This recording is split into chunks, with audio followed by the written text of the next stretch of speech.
जय श्री जगन्नाथ भाई मैंने सर्वप्रथम गुरुदेव गणपति और जगदम्बा को प्रणाम करी आज आम नक्षत्र सेशन स्टार्ट करवा नक्षत्र क्रम आज आम पढ़ा पुष्या नक्षत्र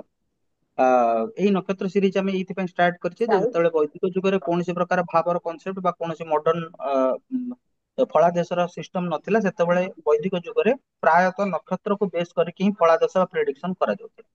तेणु से नक्षत्र सीरीज टा very much vital very much important कारण नक्षत्र बेस रे करा जाउଥିବା फलादेश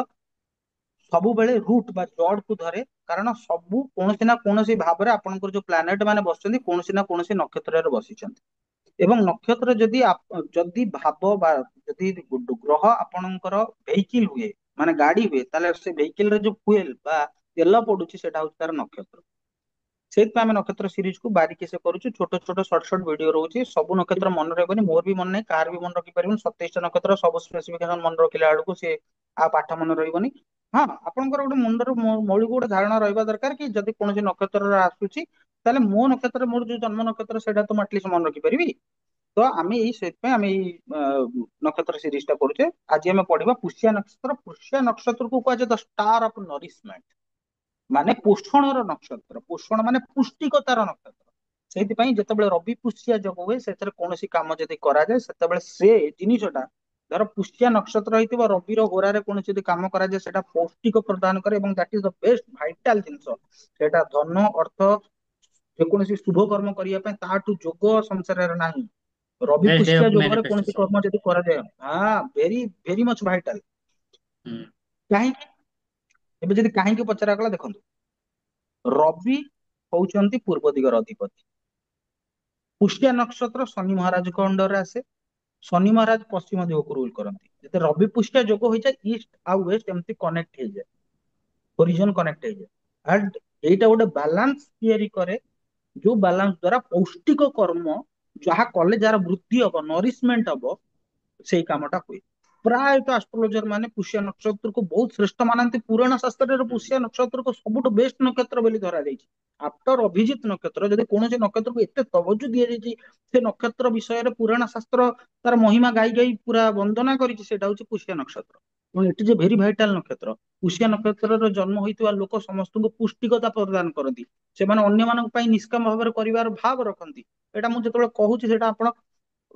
ମାନେ ରିଲେଟ କରିପାରିବେ ଯଦି ଆପଣଙ୍କ ଘର ପାଖରେ କିଏ ପୁଷ୍ୟା କର୍କଟର ଲୋକ ଅଛନ୍ତି ସେମାନେ କେତେ ହାର୍ଡଲି କାମ କରନ୍ତି ଅନ୍ୟମାନଙ୍କ ପାଇଁ ସେଟା ଆପଣ ମାନେ ନିଜେ ଦେଖିଲେ ଜାଣିପାରିବେ ଯଦି ତାଙ୍କର ମୁନ ଇନଫ୍ଲିକ୍ଟେଡ ଆଫ୍ଲିକ୍ଟେଡ ନ ହେଇଛି ମାଲେଫିକ ପ୍ଲାନେଟ ମାନଙ୍କ ଦ୍ଵାରା ତାହେଲେ ସେ ପୁଷ୍ୟା ନକ୍ଷତ୍ରର ଲୋକ ଅନ୍ୟମାନଙ୍କ ପାଇଁ ବୃଦ୍ଧିକାରକ ହେବ ହିଁ ହେବ ସେଥିରେ କୌଣସି ସନ୍ଦେହର ଅବକାଶ ନାହିଁ ଠିକ ଅଛି ଚାଲନ୍ତୁ ଆମେ ପୁଷ୍ୟା ନକ୍ଷତ୍ର ସ୍ପେସିଫିକେସନ ବିଷୟରେ ଜାଣିବା ପୁଷ୍ୟା ନକ୍ଷତ୍ର ଯୋଉ ତାର ଦେବତା ହଉଛନ୍ତି ଗୁରୁଦେବ ବୃହସ୍ପତି ନିଜେ ଏବଂ ଶନି ଶନି ମହାରାଜ ଏ ପ୍ଲାନେଟ ଯୋଉ ଏଇ ଇଏର ଏଇ ନକ୍ଷତ୍ରର ରୁଲର ଗ୍ରହ ହିସାବରେ କିନ୍ତୁ ଆକ୍ଚୁଆଲି ବୃହସ୍ପତି ଦେବ ହଉଛନ୍ତି ଏହାର ଦେବତା ଶନିଶ୍ଚର ମହାରାଜଙ୍କୁ କୁ କୁହାଯାଏ କାଳ ବୃହସ୍ପତିଙ୍କୁ କୁହାଯାଏ ଜୀବ ଏ କାଳ ଆଉ ଜୀବ ମିଶିଲେ ହିଁ ତ କୌଣସି କାମ ହବ ଯଦି ମଣିଷ ଭିତରେ ଜୀବନ ଅଛି ମଣିଷ ପାଖରେ ସମୟ ଅଛି ତାହେଲେ ତ ସେ କୌଣସି କାମ କରିବ ତେଣୁ ମୁଁ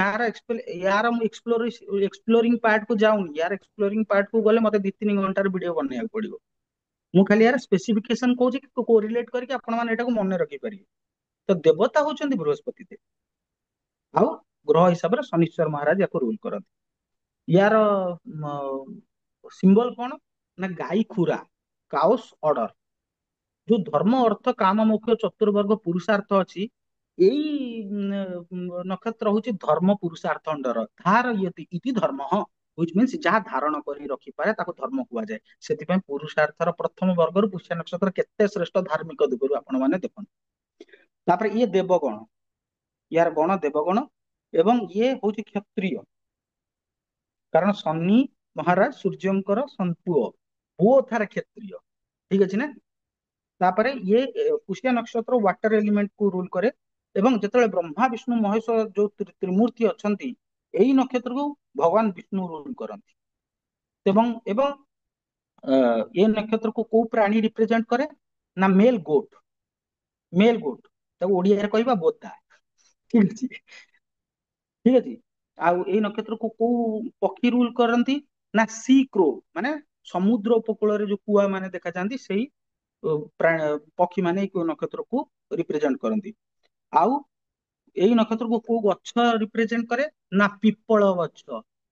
ଡିମିରି ଗଛ, ଫିଗ ଟ୍ରି, ସାକ୍ରେଡ ଫିଗ ଟ୍ରି ନହେଲେ ପିପଳ ଗଛ। ସେଥିପାଇଁ ଶନିଶ୍ଚର ମହାରାଜଙ୍କର କୋପରୁ ରକ୍ଷା କରିବା ପାଇଁ ପିପଳ ଗଛ ତଳେ ପାଣି ଦିଆଯାଏ। 7:30 ଯେତେବେଳେ ଚାଲେ ଆଷ୍ଟ୍ରୋଲୋଜର କହନ୍ତି ଯା ଶନିଶ୍ଚର ମହାରାଜଙ୍କ 7:30 ଚାଲିଛି ପିପଳ ଗଛ ମୂଳରେ ପାଣି ଦେ। ସେଥିପାଇଁ ଦିଆଯାଏ କାରଣ ଏଇ ପୁଷ୍ୟ ନକ୍ଷତ୍ର ରିପ୍ରେଜେଣ୍ଟ କରେ ପିପଳ ଗଛ। ଯଦି କୌଣସି ଲୋକ ପୁଷ୍ୟ ନକ୍ଷତ୍ରରେ ଜନ୍ମ ହେଇଛି ତାହେଲେ ହୋ, ହେ, ହୋ, ଦା ଏଇ ସବୁ ନାଁ ତାର ଆଦ୍ୟ ଅକ୍ଷର ହେବା ଉଚିତ। ତ ଆଜି ଆମେ ପୁଷ୍ୟ ନକ୍ଷତ୍ର ବିଷୟରେ ଜାଣିଲେ ଆଷ୍ଟ୍ରୋଲୋଜିର କ୍ରମରେ, ନକ୍ଷତ୍ରର କ୍ରମରେ। ଆଜିର ସେସନ ପାଇଁ ଏତିକି, ପୁଣି କିଛି ନୂଆ ନକ୍ଷତ୍ର ସେସନ କରିବା। ତ ଆଜିର ସେସନ ପାଇଁ ଏତିକି, ସମସ୍ତଙ୍କୁ ଜୟ ଶ୍ରୀ ଜଗନ୍ନାଥ।